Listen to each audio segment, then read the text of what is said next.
Welcome to the NEPA Scene Podcast. We're coming to you live from the Accelerator Building in downtown Wilkes-Barre. I'm Rich Howells. I'm the founder and editor of NEPA Scene, and tonight we're here with 5 of the ladies behind the Burning Roses Music and Arts Festival, coming up this Saturday, July 30th, featuring live music, poetry, comedy, artists, vendors, food, community organizations, and more at Nay Aug Park in Scranton.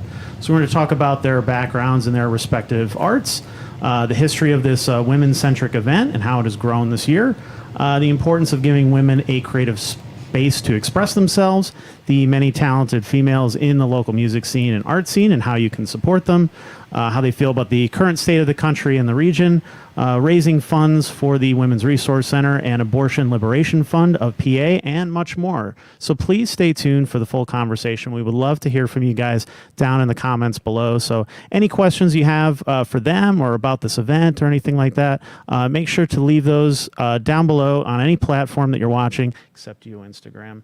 And we can answer them during the show. So thanks for tuning in. Before we dive in, we want to thank our sponsor, Special Guest, who's provided us with this great office space and equipment and all that. This is a talent booking marketplace, making it easier for talented people to get discovered and booked.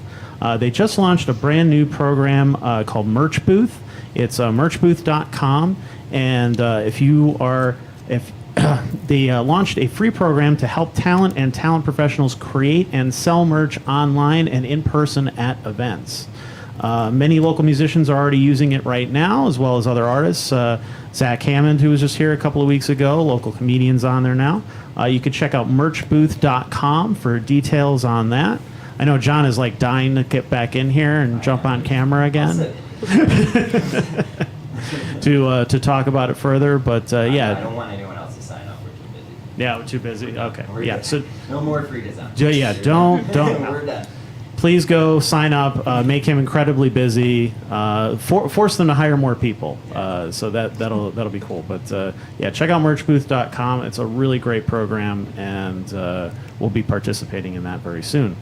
Parlor Beverages has also provided us with the best fucking root beer out there now. They have root beer, birch beer, and butterscotch, and you can get these at local grocery stores like Garrity's, as well as online.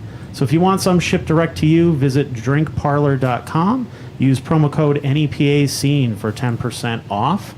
Has anybody tried that before, or is it trying it now? First time. All right, tell us what you think. I've been dying to have birch beer. I've been craving it. It's excellent. Nice. Yeah. Butterscotch is the best one. Absolutely, hands down. 100%. End of conversation. I have the butterscotch and it is pretty good. So. All right. Parlor was just at the NEPA Horror Fest, so Yes, that's right. hopefully they will be back again in October. Oh, I'm sure.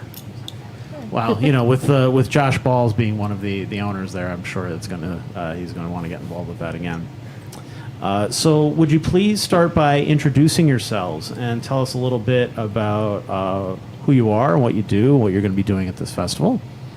I'm Mandi Vivaqua. I'm a spoken word poet, and that's what I'm going to be doing at the festival.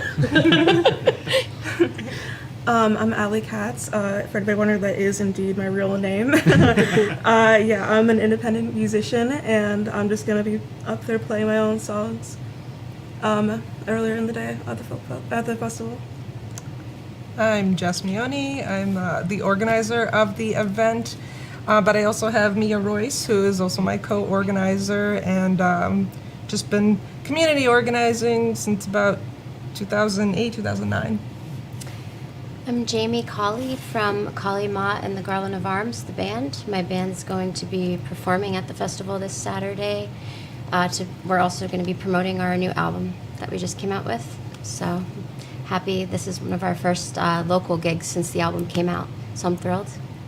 Okay, I'm Ash Katz. I go by the pseudonym Cretinism. I'm going to be vending at at Burning Roses, but I also am a promoter, and as well as a visual artist, I mostly do like illustration. So Jess, this event has a long history for you. Can you tell us about that and how it came to be today? Sure. I guess that it the origin of it kind of came about as Girls' Night at Il Mary's. That was back in 2015.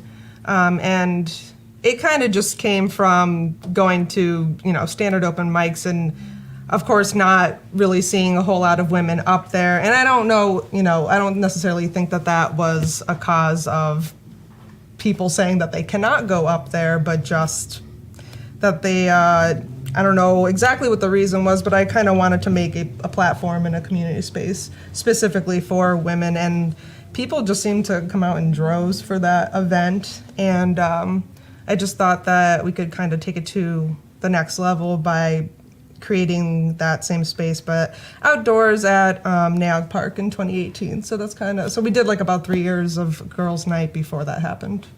So what made you want to bring it back this year? Well, I actually had it planned even before the overturn of Roe v. Wade. So it was already in the planning stages of having that, and I just kind of missed it. And I would have done it every year, but, alas, COVID. So, but it would have been something that I continued just because I really love giving, a platform to any artist and musician, not really specified for whatever gender, but I just think that people really enjoyed the event itself, so I wanted to bring it back. So where does the name Burning Roses come from? That's a great question.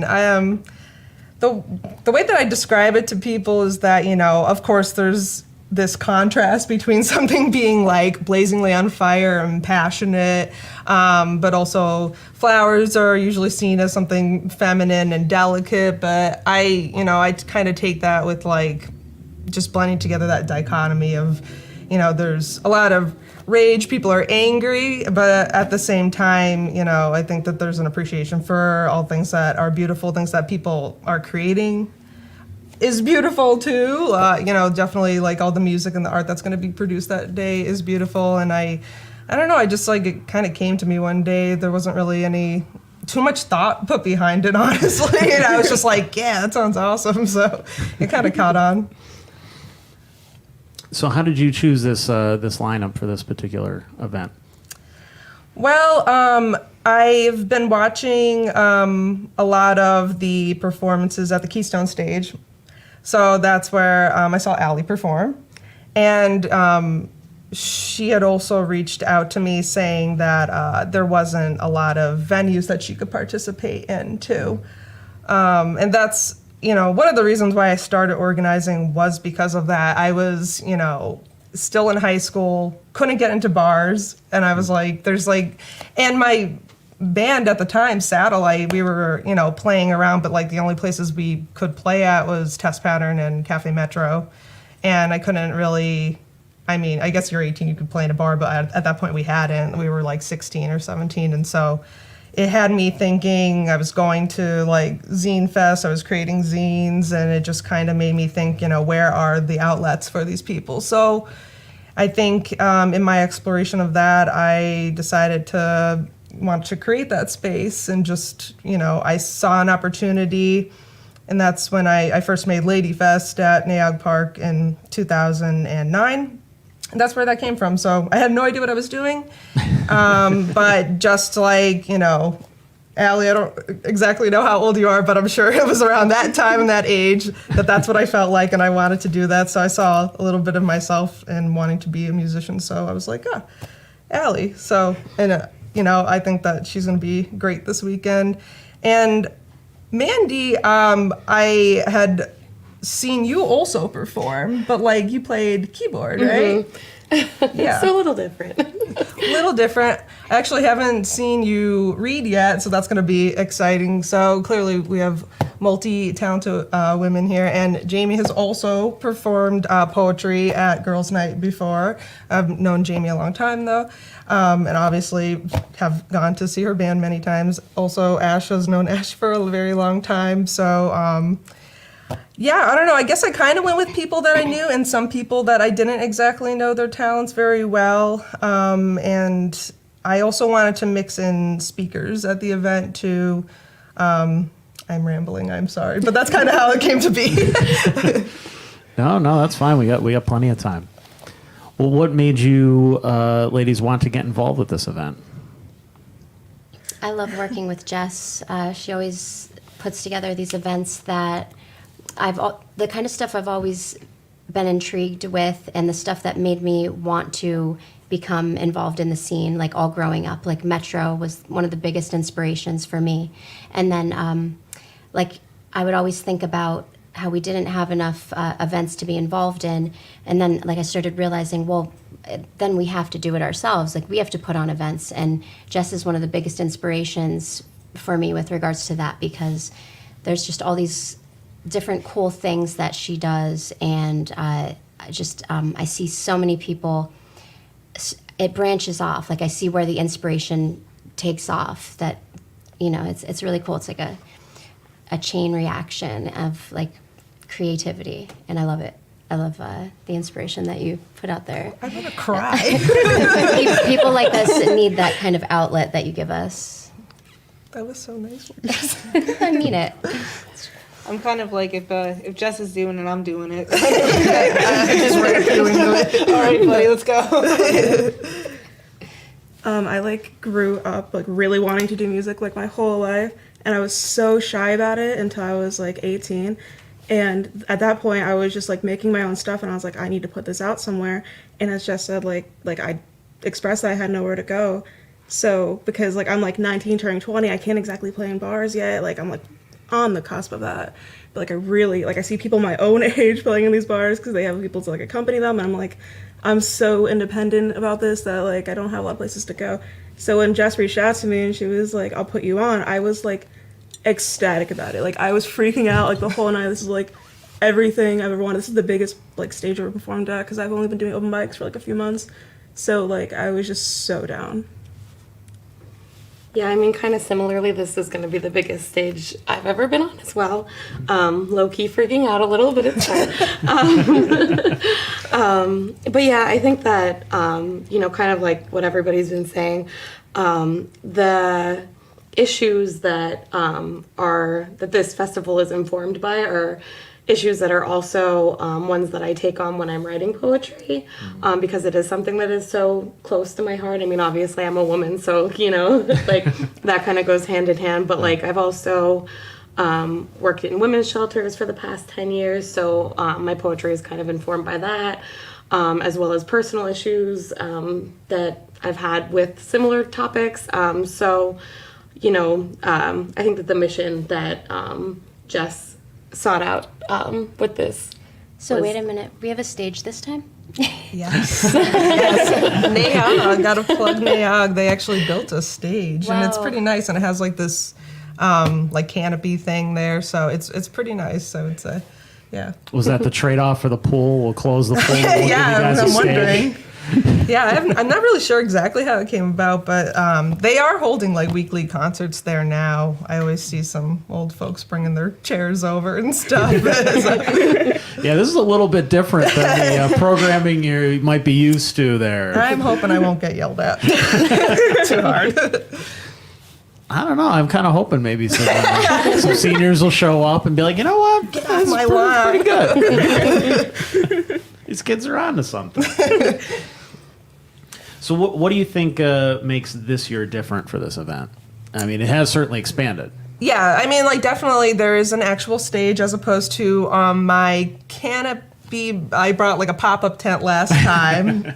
It was a pretty big tent, though. It was like it was like 20 feet long. I was, and that was also the trade-off to like not have to get the $100+ whatever pavilions there just to be in the park and whatnot. So I was like, can I just bring my own thing? And they're like, yeah. So I was like, even though like I still paid money, I was like, I could reuse it. And although it was damaged last October in the horror festival because of the monsoon that was brought on, this is expanded also for a variety of reasons. We're going to have over 30 visual artists that are going to be there. We have a couple food vendors.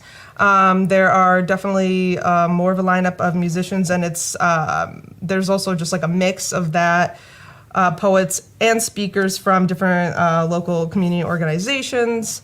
and as well as a variety that are just going to be tabling too. So it's going to definitely have more of a, I don't want to call it a flea market aspect, but market of some kind and performance, etc. So last time we didn't really have that. I had a few vendors in 2018, but probably like 5. This is way bigger.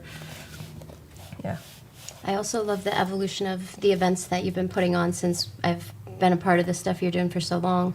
Like, it's starting to get really cool, like the mix of things that's available. And I love how the punk rock flea market has become a part of it. That's really cool. Yeah, it's you know, I was just trying to find a home for people that feel like on the outskirts. I think that like a lot of times, you know, with First Friday, for example, everybody tends to be in this box or think like, I have to just paint landscapes and it has to be, you know, and there's so much weird art out there that might not necessarily have a place, and I just want people to feel comfortable to be able to show that kind of weirder stuff, you know.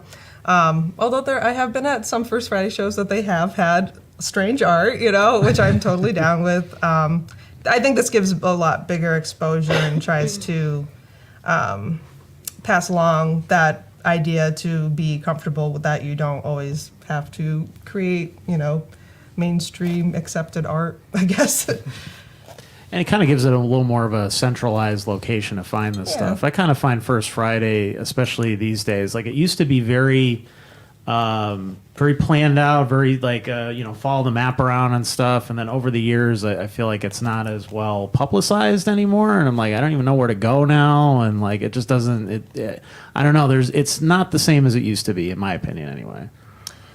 Yeah, I think there's something lost between people. I think venues don't really understand that you could sign up through their website and like to get on the map and stuff. I mean, like, I do think it's a great asset to our area. Don't get me wrong. For sure. Yeah. But I do think that at times that there is this like connotation about the area, and anywhere for that matter, like what art should be, and like, you know, that question's been asked forever though. Sure. So. You just got finished with the summer edition of the Punk Rock Flea Market with the NEPA Horror Fest and everything. How did you find the time and energy to even put this together at this point? Well, this was already like in the works. I feel like everything that was like, you know, planning and continue to planning, everything kind of just runs into each other. But you know what? It's really motivated, inspired, and, you know, this is what makes it up, you know. I kind of just at times see myself as like the glue that puts it together, and I do love promoting the events, and I'm an artist and musician myself, but like everybody that comes together, I can't do it without the people sitting here, the people that are going to be there. It really is about like a community coming together. Without anybody, there'd be like, you know, just birds flying in the park, you know. So I'm grateful for everybody that wanted to participate. Now, this is a question for everybody. You know, why do you think it's important for women to have their own events or their own kind of creative space to showcase their work and express themselves?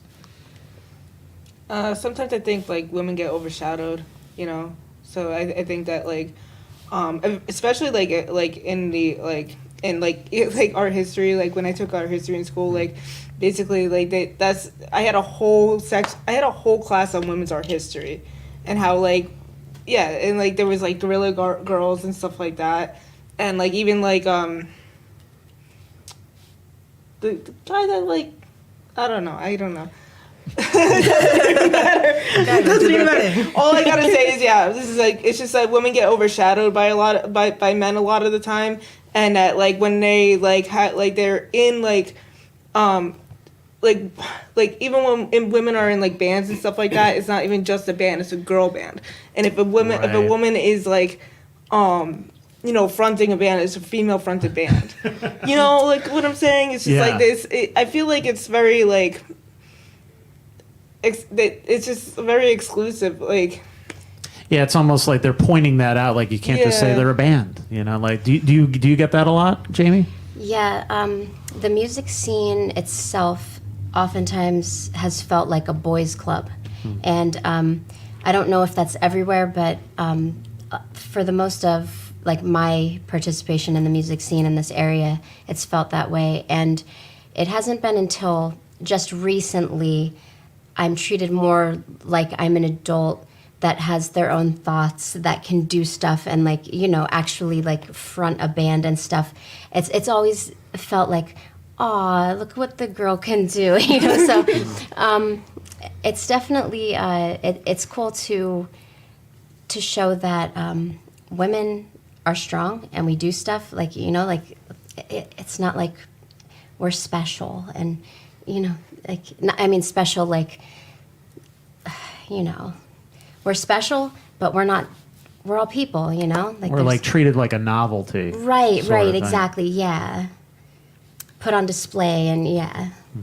That's why I've actually like tried to move away from the quote unquote empowered women. I hate that phrase, to be honest with you. Just because it's just like, if we will always have to be empowered, we will never be empowered. You know, you should just like assume. You never go like, you go into that male empowerment workshop? Oh, you go to that male empowerment festival over there? No, why? Because men are just assumed to be empowered. So I'm like, I can't even say that about myself anymore, because like I have enough empowerment that I need to get rid of.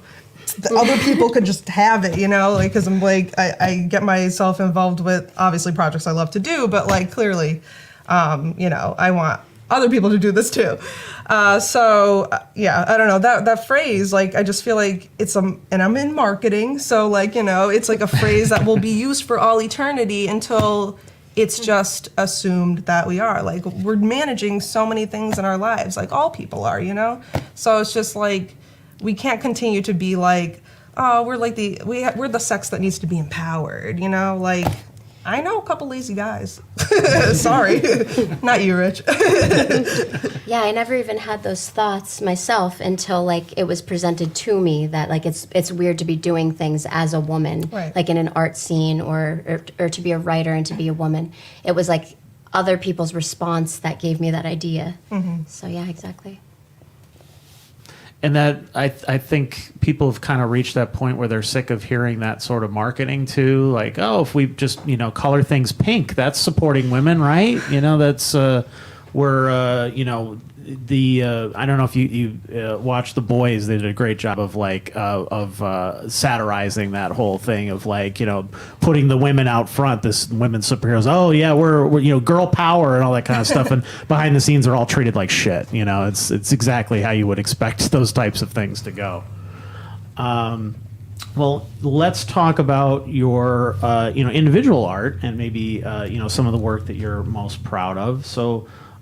We'll start with Mandi. How did you get into you know, writing and spoken word and poetry? So I mean, I've always kind of been a writer ever since I was a kid. You know, making books out of everything I possibly could, like constructing covers together with like oh my gosh, why can't I?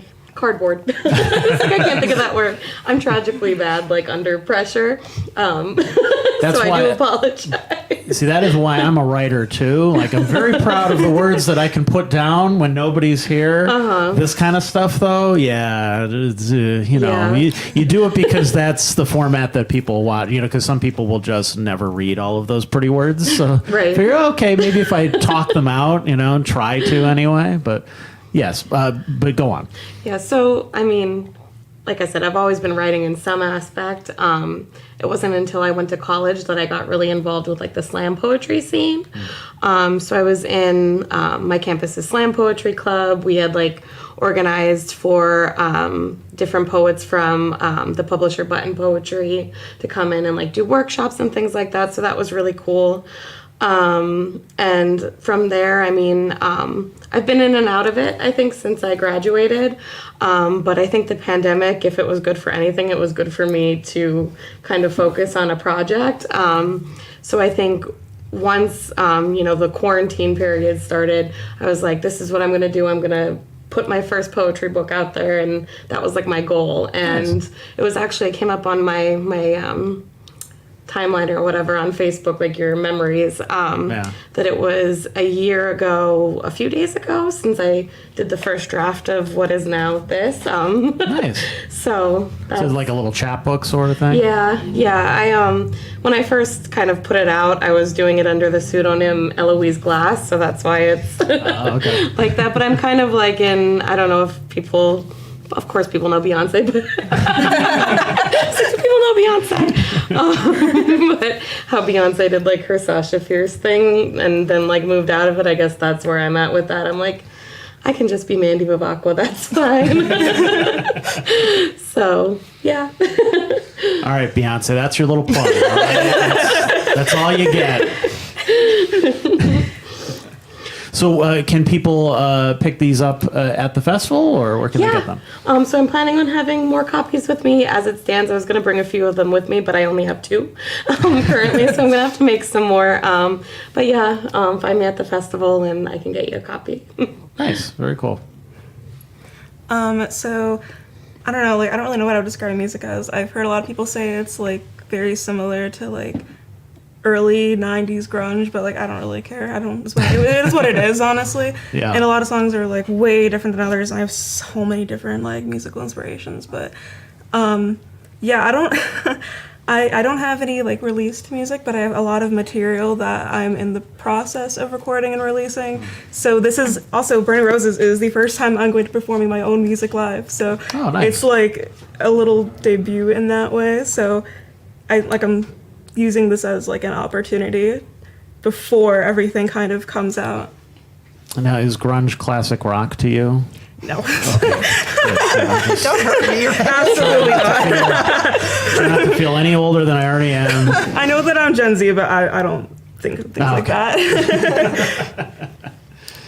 So where do you take some of your inspiration from for your songs? What are you writing about?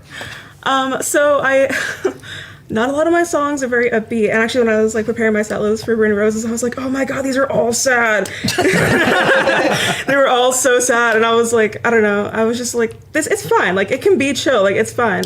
So like I usually write songs in span of like a couple minutes, like the general melodies and the lyrics, I just usually just to get something out, like whatever emotion that I'm feeling. Like there are times where I'll sit down and be like, oh, I want to write a song about that, but like usually my best moments come from when I am such in like utter distraught, which is like a real like classic irony of that. But yeah. How about you, Jess? Well, I will not be performing there, but I mean, this time. But you do play drums, and I always thought the zine thing was really great that you do, because not a lot of people are into that or are educated about it, but over the years I've learned so much about it through your events. Oh yeah, I mean, definitely that was like one of the first and best places I found to like put together my writing and art together in one place. So I think that's where a lot of people find that as a vehicle for that kind of stuff. But I write poetry and stuff too. And gotta agree with you, Allie, whereas just like when I make art, it's like oh, I have to be so upset that it just like comes out, and I'm like, which is also I feel like, you know, it's a thing that a lot of people say, but I think it is some kind of release, you know. It's kind of sometimes it is kind of hard to write and like create happy things, although I know a lot of people that do, and that's awesome for them. But I think a lot of the stuff that I've painted definitely probably isn't very happy looking at all, but you know, I look at it as like, oh, I got that off my chest or something type of thing, you know. But I guess, and musically, I don't know, I kind of grew up in like a heavy metal family, so I'm pretty sure my parents just like met at a kegger or something, but which is like the product of Ray and I, clearly, you know. Ray was doing covers of like AC/DC in 6th grade at a talent show, so that's where we came in. So I mean, musically, I'm like influenced a lot by things from the 60s, 70s, stuff that my parents listened to. A lot of great female vocalists too. But I mean, obviously, I'm very interested in the punk scene, and I just saw X like a couple weekends ago, which was really cool. Although, you know, I think I've been grateful to have seen like so many people that I've really, really loved. But I love going to like Cali shows. I love going to the stuff that Ash has put together. You know, I think that there's a lot of like talent right here in this area too that I enjoy going to. Again, I ramble. I'm sorry. Well, that's so important too, is to support the local people that are doing it now. I think there's so much, especially now as some of these bands, you know, age out or retire or whatever. There's so much focus on like, oh, I got to see the Misfits and pay $500 for, you know, a ticket to see like, you know, them put on a kind of a half-ass performance, or not all the original people and all that kind of crap. And there's 20 versions of Black Flag going around. It's like, are any of them even worth seeing? Probably not. But people will shell out a ridiculous amount of money to see that crap, and then not want to. Then, you know, they get to a door and it's a $5 cover. $5 cover for 6 bands? What the hell? No, I won't do it. But they'll, you know, drop $100 at the bar, no problem. Like, it makes no sense to me. Definitely. I feel like I just called you Cali 5 minutes ago. Did I totally do that? It's okay. sorry. I take all versions of the pronunciation of that. It's like, yeah. I accept all. Just like these guys, it started out as a release, like journaling, I think was the first way I got into like expressing myself. And then as soon as I started smoking weed, it turned into poetry and music instead. Just kidding. Naturally. But, psych. But no, I've been writing and creating things for longer than I can remember, just as it just felt good to get it out. And I found that through also like discovering the DIY movement and how you could do anything yourself. You don't need someone to discover you and make you a star or anything like that. You could just do it, and it feels great and it feels awesome, and other people learn from you that they could do it too.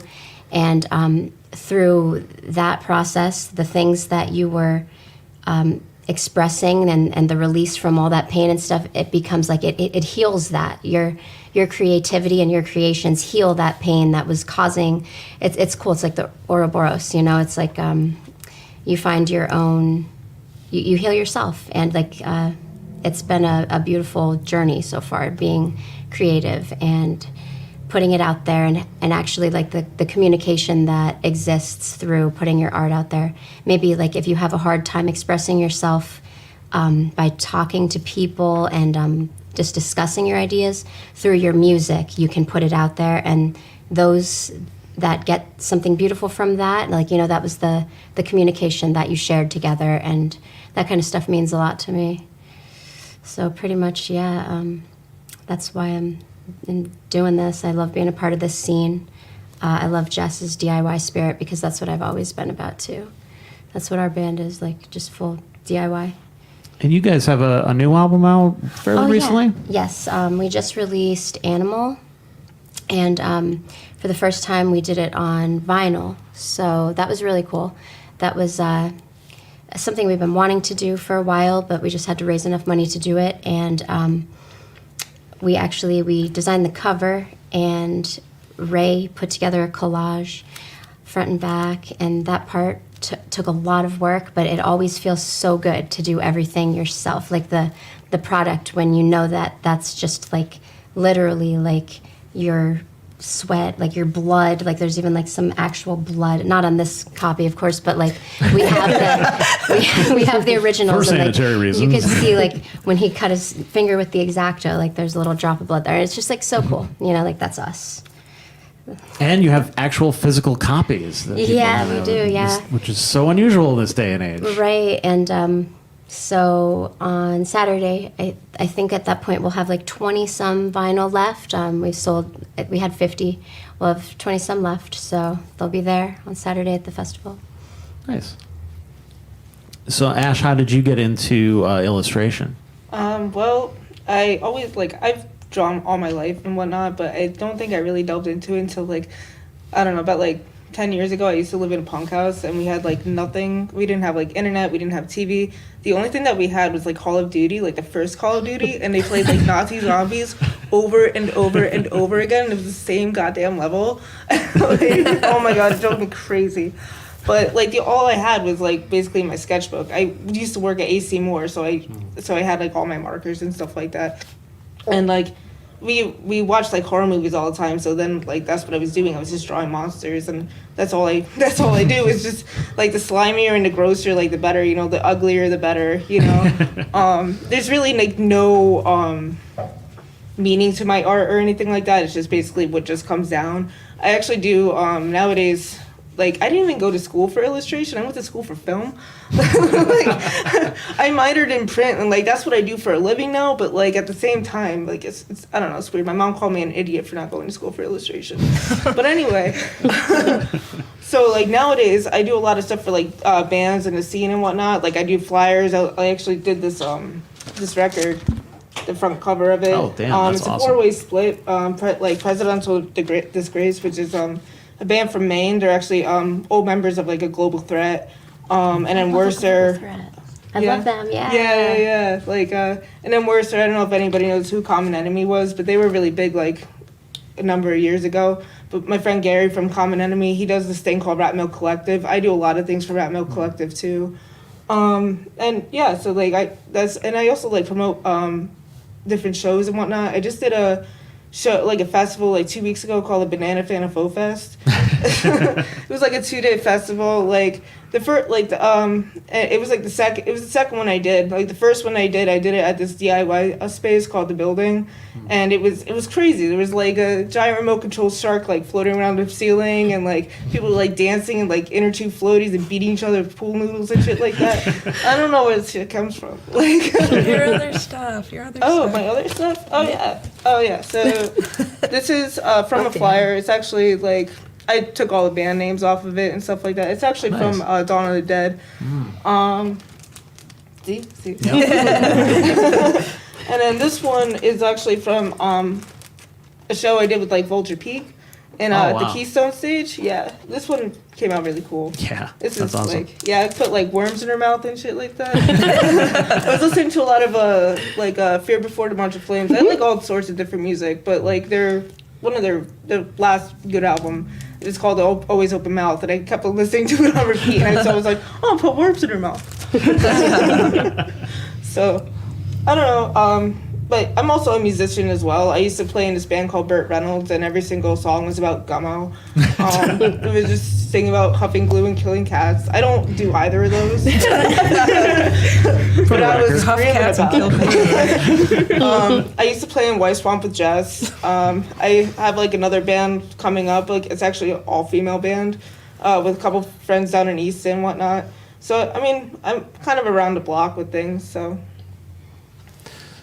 you know, thinking about you guys doing all this kind of alternative stuff, how do you go about like finding each other and putting events together and things like that? Like, you know, what pushes you to actually go out there and bring the stuff out there? Because I know I'm very much an introvert when it comes to that sort of stuff, and I know a lot of other creatives are as well. I'm not speaking for you personally, but, you know, could very well be. So where do you where do you find each other? How do you find each other? You know, how do you build up a scene based on that? We talent scout at NEPA Scene Open Mic every Tuesday at the V-Spot. Which I kind of do, honestly, sometimes. There's some promoters around here who do that too. I mean, they're the internet also, but just actually going to different shows. Like not too long ago, I saw Rubik's Cube for the first time, who opened up in dear Lord, Strasbourg.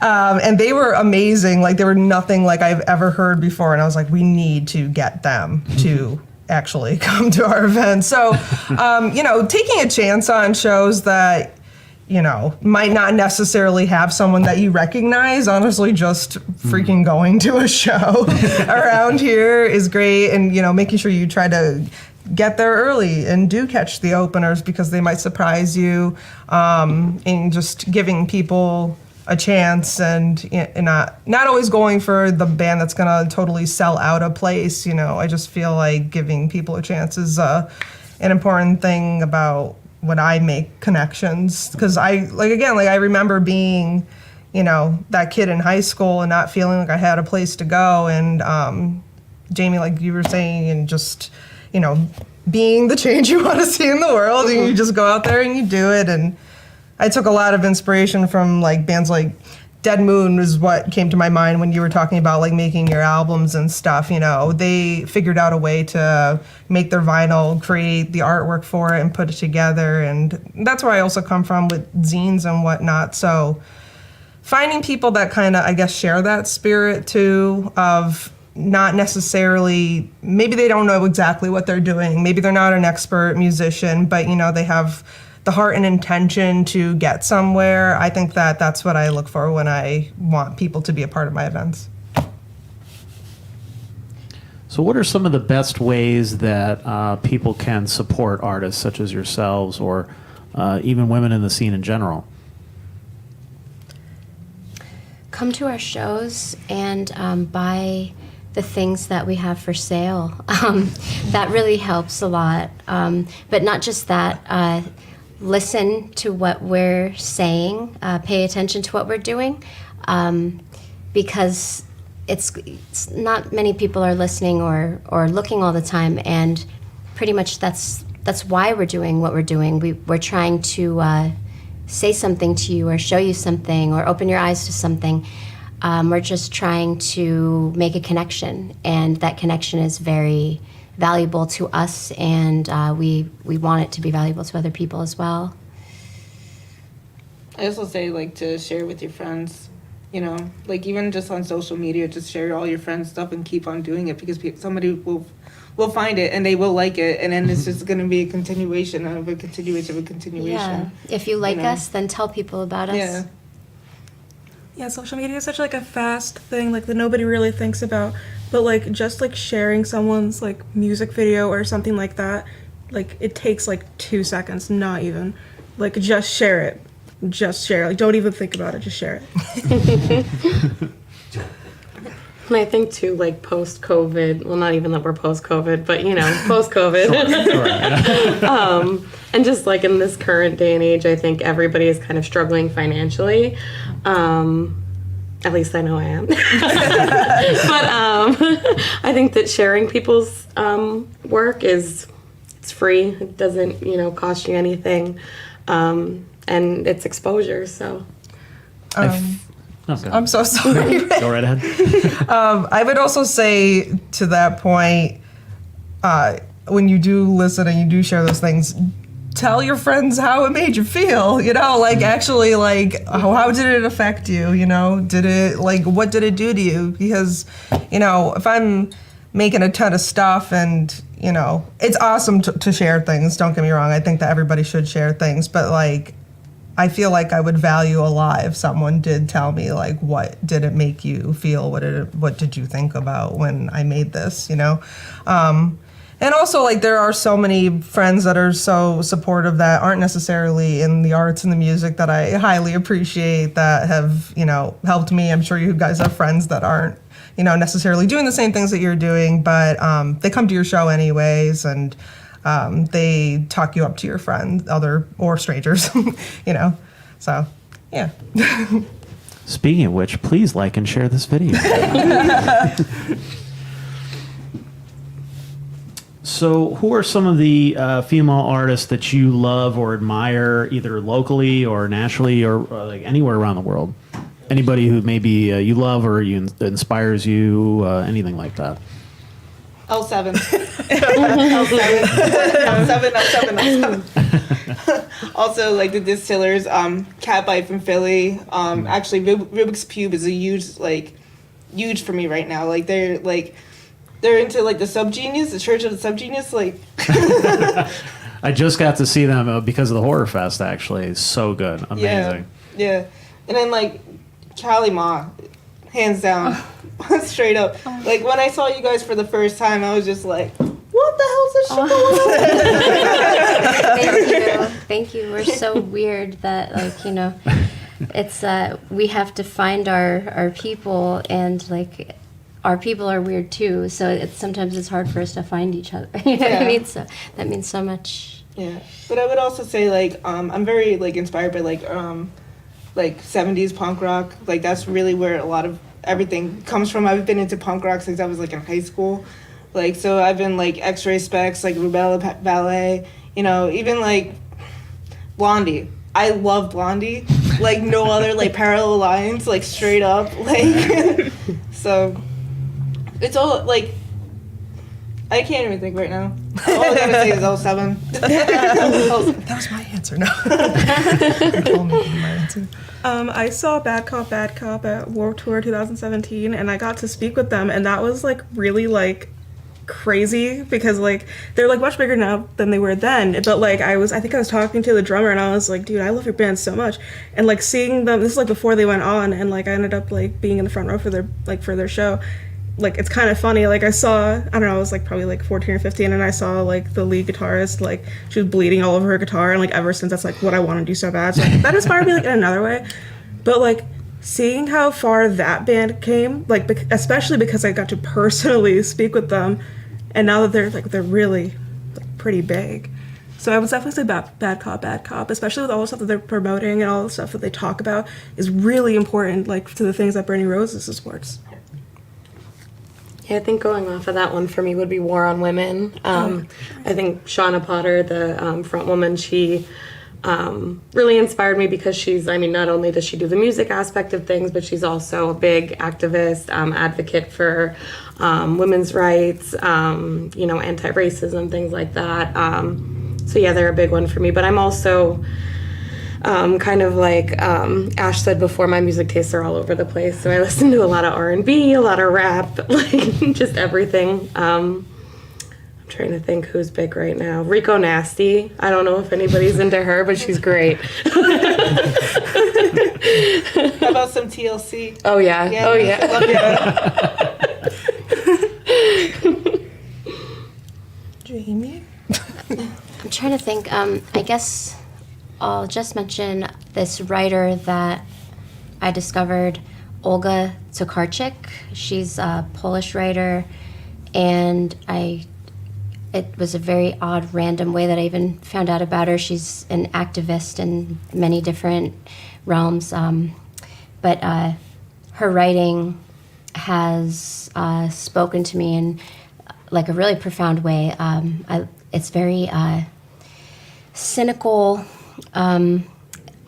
edges, like almost absurd, but very realistic scenarios that we can relate to as women living in the midst of, like poverty and a lot of things going on that we feel the need to speak out about. And like it's just it's very cool to have discovered this writer just randomly, and she's like in America right now. I don't think she's very known at all. So yeah, Olga Tokarczyk, very inspiring to me recently. Wow. L7, yeah, yes. But also, probably the inspiration that comes to my mind is Alison Wolfe of Bratmobile, who I was fortunate enough to have her come here from Los Angeles a couple of years ago, because that was kind of the like apex for me. I was like when I was starting my events, I was very much into listening to Riot Girl music at the time, and I couldn't believe that she even had interest. But she Bratmobile kind of rose to fame with Bikini Kill and a lot of the other bands at the time. But it's just really great to see. Honestly, I'm in awe of like anybody that can get up there. I think that anytime that you, again, just like you don't really wait for somebody to give you permission to do something, and you just, you're cool with trying to learn guitar, or you're like, I'm going to try and collage something today, and if you're having self-doubts with that, if you don't think that you're a good writer, if you don't think you can make a movie, I would just say like, I think like everything else, we're not necessarily like going to be maybe great at something the first time, and I'm sure we all look at stuff that we started with from a long time ago, and we're probably like, where did that come from? Why did I do that like that? But I think that anybody can improve upon something. Yeah, I look back and I'm always like, I'm so happy I had no idea how bad I sucked. It's fun to see the growth, though, I think. I kind of shove all that in the closet, you know? Like, Just put a big X on your try and crumple it up, hide it under your bed. Well, you need a scene that's open to that kind of stuff. I mean, that's what, the open mic that we do is for. I've seen people who start off and they are just fumbling, trying to figure out who they are and what their voice is or whatever, and to watch them grow and become great artists, like that's such a joy to watch, I think. And I think it should interest everybody. It's not just me because this is part of what I do. I feel like it's interesting to watch somebody, grow. I mean, any artist you can think of, you listen to their original album, then you listen to them a couple albums in, and you're like, wow, okay, what a difference. But they had to get there somehow through some kind of support. Do you feel like the local scene is usually supportive and receptive to women at first, or is it something that maybe still needs some improvement? Well, I think that when there are opportunities like how you present, I think that should only encourage anybody to get up there. All my hope ever was with like things like Girls Night was to just be like, why don't you do Rich's open mic? And just like really being unafraid to just get up there and try. Like, I think I say this a lot, but there's so many girlfriends of the band that run the merch booth. Well, pick up a bass. That's what I say. Okay. I don't think anybody's saying like, hey, ladies, don't get up here and do that. Like, I think, any venue would probably welcome that. It's just a matter of like, just not being afraid to do it and, and just practice it. And, I want nothing more than women all over Scranton to make bands, believe me. Yeah, I mean, I feel like there's a little bit of that, like, I've heard it many times because, guys think they can talk to other guys like that and be like, oh, yeah, she's really hot. Also, she's a really good singer, too. It's like, that just occurred to you after the fact? Or, like that stuff drives me nuts, Like, who cares what anybody looks like? Like, listen to what they have to say first. That's I don't know. That's just me. It's so primitive. It's just like, ooga, ooga, girl, pretty. Right. But what's in her mind, Well, let's get into maybe some of the heavier stuff. Last month, as we know, Roe v. Wade was overturned by the Supreme Court. So what was your reaction when you first heard that news? I was like, uh-oh. Actually, I was like, whoa, they could do that? That's how it was for me. I was like, wow, yeah, I never even thought about that. Like, that could happen to us. Wow. Yeah, I mean, honestly, like, it wasn't the biggest surprise for me because as soon as, like, Trump put in those, like, the Supreme Court electives, I was just like, it's done. Everything's over. We're doomed. We're going back to Handmaid's Tale bullshit. Like, I gotta get my red robe ready. It's actually, like, pretty fucked up because I read the Handmaid's Tale in college right before Trump got elected and shit like that. So, not right before, but right before the show came out. Yeah. And I think I finished the show, like, and then, like, he got elected. I'm like, what the fuck is this going on? Like, you know what I'm saying? But it didn't surprise me, and it's just really, like, disheartening, honestly, like, hearing about everything on the news. It's like, I hate to say it, but I'm, like, kind of, like, obsessed with it. Like, I don't know why I'm, like, so obsessed with misery. Like, I don't know. Like, but... It's very marketable. Yeah, it is. Actually, at work we made these hats that says abort the court. I got a shirt made. But yeah, it is. It's really disheartening, and it really like makes you wonder what's our future? What's gonna happen with contraceptives? And then it's just like, what's gonna happen with gay marriage? What's next? Right. And that's what you have to keep on asking is what's next. But that's why you have to get involved in like your community, and you have to, even though you're like, your vote doesn't count, it does. I actually got a handwritten letter from a volunteer from Matt Cartwright. Like, that was like it was like a little postcard. It was like, it was really cute, and it like they even had glitter stickers on it. Like, Wow. there were That's songs going the on it. It extra was mile right personable. there. It was very personal. They said my name. This is from volunteer Cindy. I was just like, shit, Cindy. I don't know if it was really him or somebody from his campaign, but they texted me a picture of his dog. Yeah, and I loved it. I was like, really? A picture of your dog? Like, Now that's marketing. yeah, that one got me. I'm a little more cynical, I would say.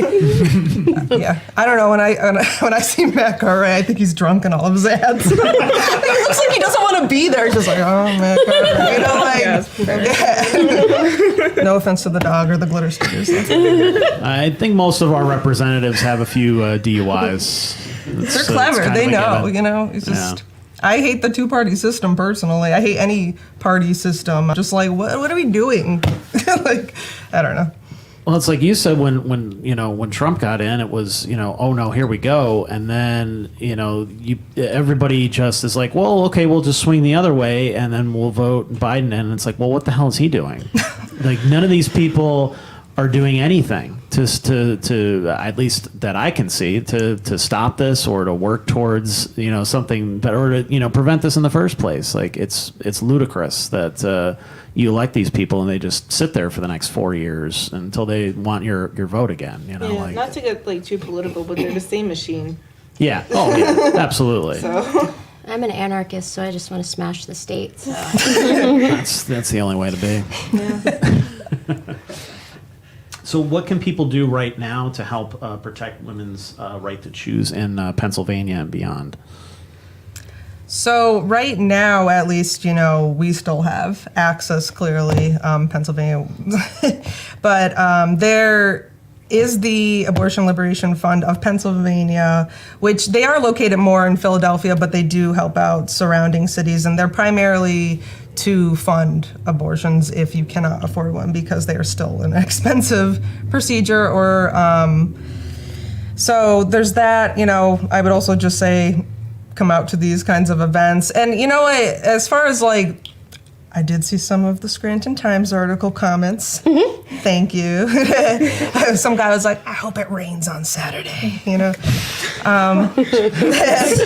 somebody also said like pack your broom for the coal mine or something, whatever that meant. Like, I guess we're also witches, Oh my god. Sometimes I think that, somebody's paying bots for creative content, comments, and fighting online. But anyways, there's just information there. Like, it's not like it's a free event. Okay, first of all, it's a free event. I'm not forcing anybody to donate to the Women's Resource Center or to the Abortion Liberation Fund. They are there if you want to. They are also, it's also an event that if you want to go and appreciate the music and the art, you can. So I see it as just like a fun day in the park with some information. And if you want the information, great. If you don't, there's also like a variety of different community groups that are going to be there. So it's not, it's focused on, people's rights as a whole, and there's information there if you want it. That's how I see it. Did I ramble across from the question again? Like, I feel like I'm running farther away from the question I keep every doing time. that. L7 is the answer. I think people are like super apathetic a lot. Like, even if they care about the issue or they disagree with what's like going on, I think they're extremely like, well, what can I do? I don't know. Like, get involved in your community. Like, talk to people. Like, Right. Like honestly, like start protests. Like, these things matter. Like, your voice does matter. Even if you don't think your vote matters, getting together with other people that feel the same way, that matters. That matters beyond any political standing. Like, that matters. Being with other people. 2024. Like, I'm so tired of people being like, oh, I can't do anything, or like, oh, well, I guess I'm just gonna have to live this way now. Like, no, you don't have to do that. Like, stop thinking that you're just because you're one of millions. Well, switch that like perspective. You are one of millions. There are millions of you that agree, and I feel like if everybody who thought that they were apathetic, or not apathetic, the people that think that they don't matter, there's millions of people that think they don't matter, and if those millions of people come together, like, you can make a difference. And in the community sense, it's the same thing. Like, hundreds of people, like, just gathering like near the courthouse, that's a big deal, and people don't realize that. I think too, people underestimate having conversations like on a smaller scale. So like say me and Allie disagree on something, rather than stir the pot and, get into that with her, I'm just going to pretend it didn't happen. But I think that the power of, having those small conversations adds to the bigger conversation too. Oh, absolutely. And I think people these days, too, are judging a lot of conversations based on their interactions on social media. If you say something that people don't like and then a bunch of people jump on you and you're like, oh, God, I'm never going to talk about this again.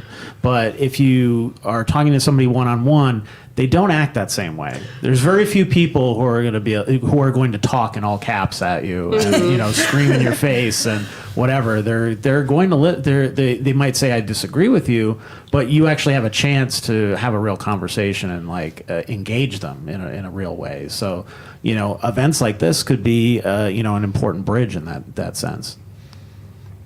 So speaking of which, let's see what the comments have to say.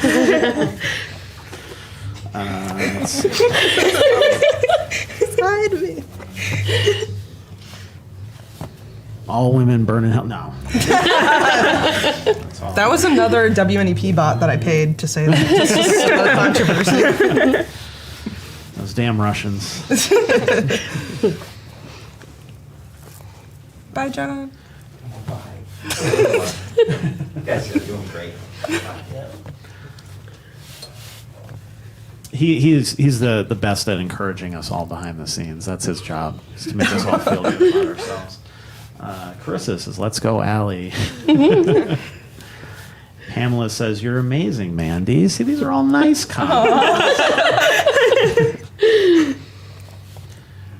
Shelly gives lots of hearts to weird art. So Yeah, Shelly's been making art. Shout out to Shelly's art and Shelly and Moose. I love Shelly's art. I would love to see some of Moose's art. That would be really interesting. Ooh, challenge. Ray says that this makes him want Parlor root beer. That's the point. I have done my job. Do you hear that, guys? Should I send some home with you with Jess maybe? Chris says, if you want merch, sign up for merchbooth.com. See, my marketing is so good. It really is. Everybody's all about it.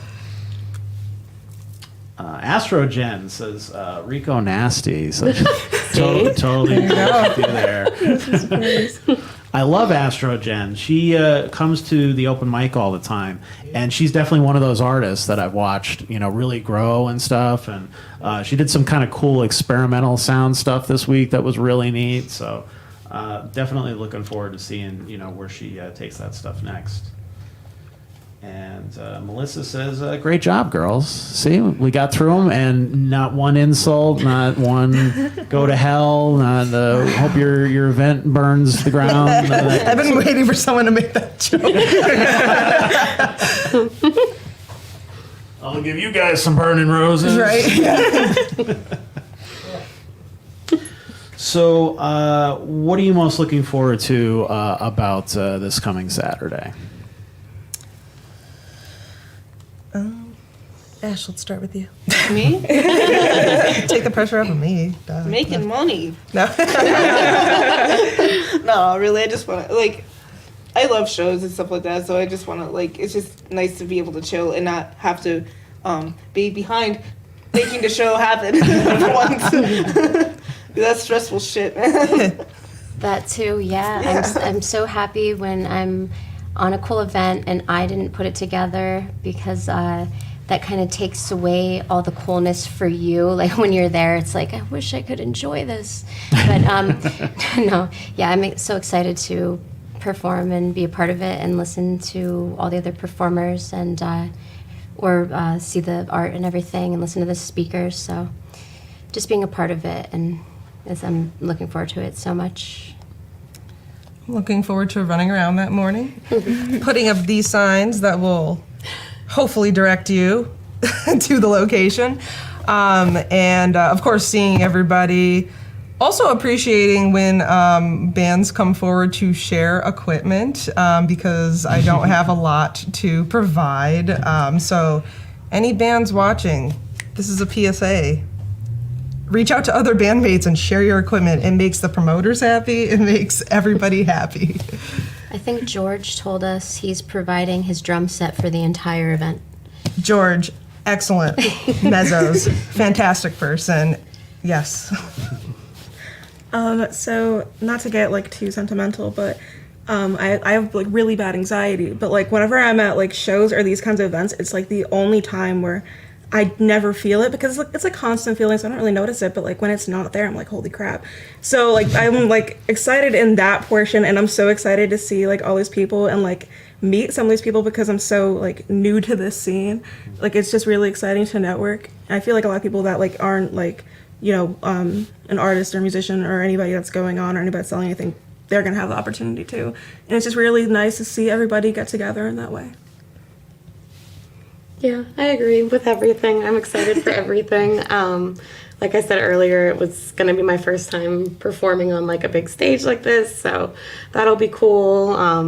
Meeting people is always cool. And just, you know, being together for a like-minded cause is very cool too. So. All right, so the Burning Roses Music and Arts Festival. Let me put up the nice flyer on the screen here. There we go. You don't have to see my face. You know, look at that. Your excellent graphic design. The Burning Roses Music and Arts Festival is coming to Nay Aug Park this Saturday, July 30th, from 2 to 8 p.m. With music, poetry, artists, vendors, food, community organizers, and more. So make sure you come and check that out. It is free, but we would love for you to bring some donations. For the Women's Resource Center, Yes. And also there's going to be a variety of other organizations too that like Mandi's a part of. Catherine McCauley Center will also be there. There's Persist NEPA will also be there. Creating Change for the People will be there. NEPA Stand Up. There's so many that they're going to be there with information that's impacting us on a local scale as well as a nationwide scale. So all really good. I think it's like a great mixture. So definitely, and it's free, and it's hopefully going to be a nice day in the park. all right. Well, thank you all so much for tuning in. And if you enjoyed the show, if you liked what you saw here, make sure you like, comment, share, all that good stuff. Help us fight the algorithm to stay relevant in some form or another. It seems like we're gaining a little bit of traction with each stream that we do, so we appreciate that. We appreciate your support, and thank you, ladies, for coming on and talking about yourselves and this event. This was really great. Thanks, Rich. Thank you for having us. You're very welcome. So make sure you go out and support their music, their art, their poetry, their writing, all that stuff. They're really doing a lot of important work in the local music scene, in the local art scene in general. So make sure that you're supporting them. And if you like this, like, share, comment, all that good stuff.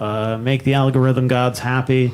And we will see you here next Wednesday, same time, 7 to 8-ish, 7-ish, 8-ish, in that general vicinity. But punk rock time, as you would expect. And have a good night, everybody.